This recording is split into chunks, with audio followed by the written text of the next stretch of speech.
بہرحال میلاد وہ بابرکت عمل ہے جو اللہ کو بھی پسند ہے، میلاد والے آقا صلی اللہ علیہ وسلم کو بھی پسند ہے۔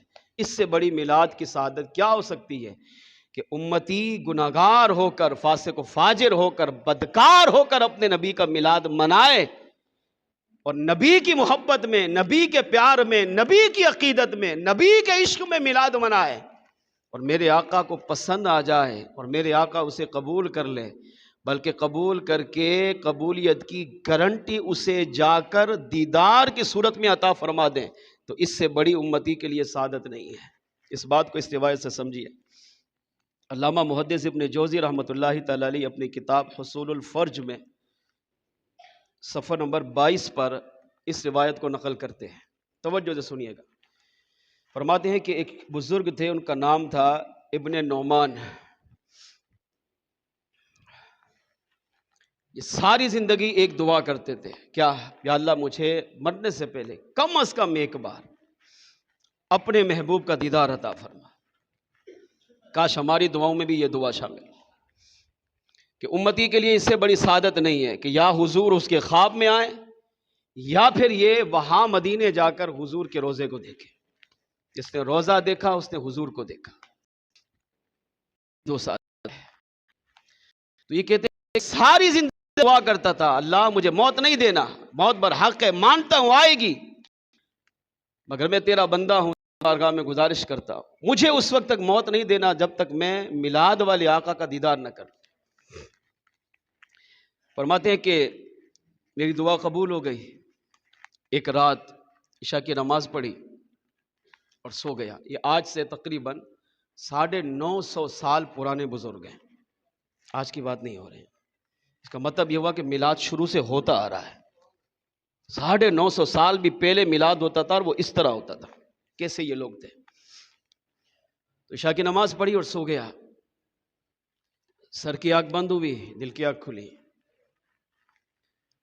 کیا دیکھتا ہوں کہ دور سے ایک بزرگ تشریف لا رہے ہیں اور ایک سواری ہے۔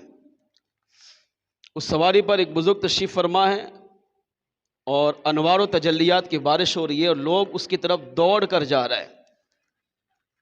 تو میں بھی دوڑ پڑا۔ جب میں لوگوں کے قریب پہنچا تو میں نے کہا یہ کون ہے؟ کہا تو نہیں جانتا۔ کہا نہیں جانتا۔ کہا یہی تو میلاد والے آقا ہے۔ کہاں جا رہے ہیں؟ کہا پتہ نہیں کہاں جا رہے ہیں، سرکار کہیں تشریف لیے جا رہے ہیں، تو ہم حضور کی زیارت کے لیے یہاں حاضر ہوئے ہیں۔ اب یہ کہتا ہے کہ ابن نعمان کہتے ہیں میں نے کوشش کر کے سب سے آگے کھڑا ہو گیا، یعنی ایسی جگہ کھڑا ہوا کہ جہاں مجھے یقین ہوا کہ حضور یہاں سے ضرور گزریں گے۔ اس راستے سے میرے آقا کا گزر ہوا، میں وہاں کھڑا ہو گیا۔ میرے آقا صلی اللہ علیہ وسلم تشریف لائے، سواری سے نیچے اترے، لوگوں نے استقبال کیا، سلام عرض کیا، قدم بوسیاں کی۔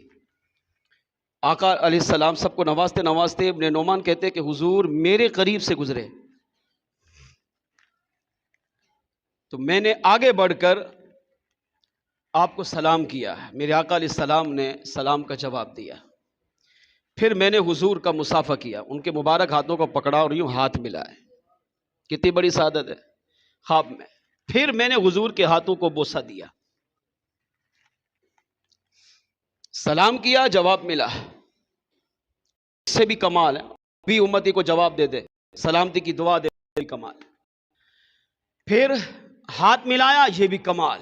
پھر بوسہ ہاتھ پہ دیا، یہ بھی کمال۔ ہاں، ادنا چیز کو اعلیٰ سے نسبت ہو گئی، وہ بھی اعلیٰ ہو گئی۔ جہنم کا حقدار تھا، نبی سے تعلق جڑ گیا، یہ جنت کا حقدار بن گیا ہے۔ کہتے سرکار کو میں نے مبارک ہاتھ پہ بوسہ دیا، اور پھر میرے آقا نے ہاتھ لیا اور جلدی سے جانے لگے۔ تو میں نے جلدی میں عرض کیا یا رسول اللہ صلی اللہ علیہ وسلم اتنی جلدی کہاں تشریف لے کر جا رہے ہیں؟ تو میرے آقا صلی اللہ علیہ وسلم نے فرمایا کہ میں اپنے فلاں عاشق سے ملنے جا رہا ہوں۔ اللہ کرے آج کے جمعہ میں یہی سمجھ کے چلے جائے، کیا فلاں عاشق سے ملنے جا رہا ہوں، حضور نے اس کا نام لیا۔ علامہ ابن نعمان کہتے ہیں جب حضور نے اس بندے کا نام لیا کہ میں فلاں سے ملنے جا رہا ہوں، تو میں اس کو جانتا تھا، تو فوراً میرے ذہن میں اس کی تصویر آئی کہ وہ فلاں ہے۔ اب جب میں نے اس کے ظاہری حال کو دیکھا تو وہ بدکار تھا، وہ گناہگار تھا۔ یہ کہتے میں یہ سوچ رہا تھا نبی جس سے ملنے جا رہے ہیں وہ ولی ہوگا، وہ اللہ کا نیک بندہ ہوگا، اللہ کا مقبول بندہ ہوگا، وہ رب کی بارگاہ میں بھی مقبول ہوگا، ان کی بارگاہ میں بھی مقبول ہوگا۔ مگر سرکار نے جس بندے کا نام لیا میں اس سے ملنے جا رہا ہوں، وہ گناہگار تھا، یعنی نیکیاں بھی کرتا تھا، گناہ بھی کرتا تھا۔ تو علامہ ابن نعمان کہتے ہیں جب حضور نے اس کا نام لیا میں فلاں سے ملنے جا رہا ہوں، تو میں نے فوراً عرض کیا یا رسول اللہ صلی اللہ علیہ وسلم آپ کہاں وہ کہاں؟ آپ امام الانبیاء اور وہ آپ کا ایک بدکار امتی ہے، اللہ نے آپ کو جو شانیں دی ہے وہ سب سے عرفہ والا ہے۔ ایک طرف میں آپ کو دیکھتا ہوں تو آپ سے افضل والا کائنات میں ہے ہی نہیں، اور جس امتی کے پاس آپ جا رہے ان کو دیکھتا ہوں تو وہ گناہگار ہے، وہ فاسق و فاجر ہے، وہ اللہ رسول کی نافرمانی کرتا ہے، مگر آپ اس سے ملنے جا رہے ہیں۔ تو میرے آقا صلی اللہ علیہ وسلم یہ اس علامہ ابن نعمان کہتے ہیں میرے جملے نے میرے آقا علیہ الصلوۃ والسلام جلال آیا، جس کو ہم کہتے ہیں غصہ آیا۔ حضور کے مبارک چہرے پر جو خوشی کے آثار تھے وہ جلال میں بدل گئے، اور فوراً مجھے ڈانٹتے ہوئے فرمایا ابن نعمان کیا کر رہے ہو؟ اس کی برائی کر رہے ہو، جاؤ اس سے معافی مانگو۔ تم مجھے بتا رہے ہو کہ وہ گناہگار ہے، بدکار ہے، فاسق ہے، فاجر ہے، کیا میں نہیں جانتا؟ کیا نبی کو نہیں پتا امتی کے؟ امتی سوچتا ہے اس سے پیدا ہوتا ہے۔ امتی کے دل میں، امتی کے دماغ میں جو خیال آتے ہیں نبی اس کو بھی جانتا ہے۔ آقا صلی اللہ علیہ وسلم نے خواب میں فرمایا ابن نعمان توبہ کرو، اس سے مانگو، اس پیٹھ پیچھے اس کی برائی کر رہے ہو، اس کے عیب بیان کر رہے ہو، کیا میں اس کو نہیں جانتا؟ تو علامہ ابن نعمان کہتے ہیں میں نے فوراً ہاتھ باندھ کر سر جھکا لیا، یار یہ میں نے کیا بے ادبی کر دی حضور کی بارگاہ میں۔ فرمایا سرکار ناراض ہو کر جانے لگے تو میں نے عرض کیا یا رسول اللہ صلی اللہ علیہ وسلم میں معافی مانگتا ہوں آپ سے بھی اور اس سے بھی، اور آپ کے گواہ بنا کر اللہ کے بارگاہ میں توبہ کرتا ہوں، یہی معافی مانگتا ہوں، یہی توبہ کرتا ہوں، لیکن جاتے جاتے صرف یہ بتا جائیے کہ وہ گناہگار ہے، لیکن آپ پھر بھی اس سے ملنے جا رہے ہیں، یہ تو بتائیے اس کا کون سا عمل آپ کو پسند ہے؟ اللہ بے نیاز ہے، اللہ کو ہماری عبادتوں کی حاجت نہیں ہے، لیکن رب چاہتا ہے میرا بندہ کوئی تو ایسا کام کرے جس سے میں اس سے راضی ہو جاؤں۔ اسی طرح میلاد والے آقا بھی یہ چاہتے ہیں کہ میرا بندہ ساری زندگی اللہ کی عبادت بھی کرے، میری شریعت پہ عمل بھی کرے، اور کوئی ادا اس کی ایسی ہو جائے گی جس سے میں بھی اپنے امتی سے راضی ہو جاؤں گا۔ تو علامہ ابن نعمان کہتے ہیں میں نے پوچھا یا رسول اللہ صلی اللہ علیہ وسلم ناراض نہ ہو، معاف کر دے، رو پڑے، طرف سچے عاشق تھے، جاتے بس یہ بتا جائیے آقا اس کا کون سا عمل آپ کو پسند آیا؟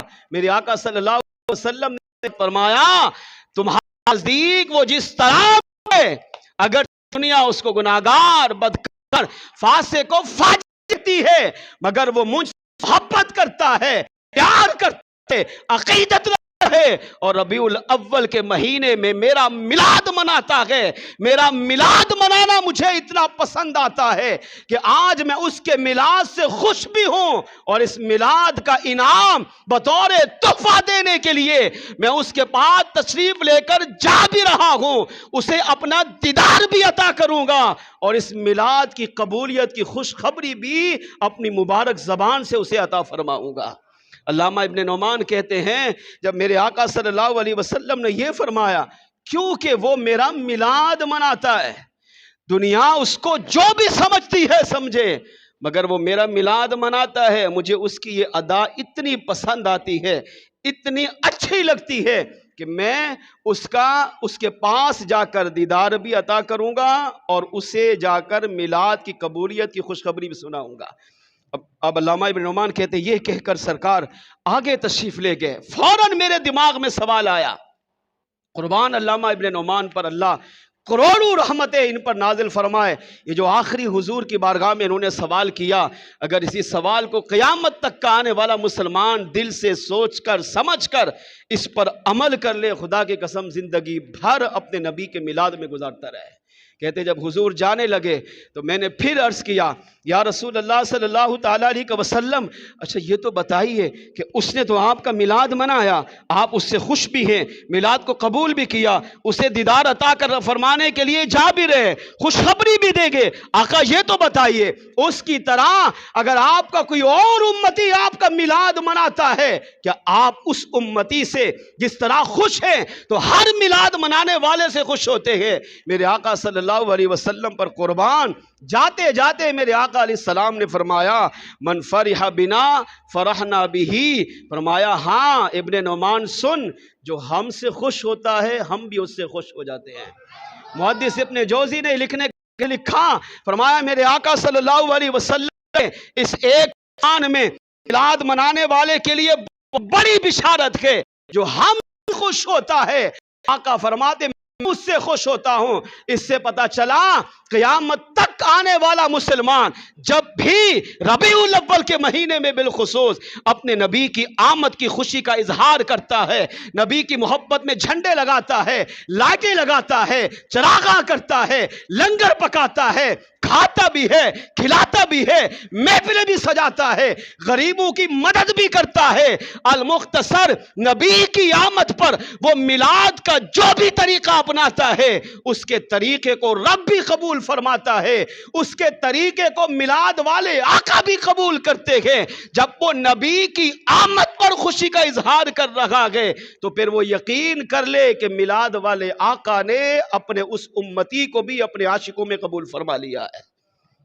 اس سے بڑی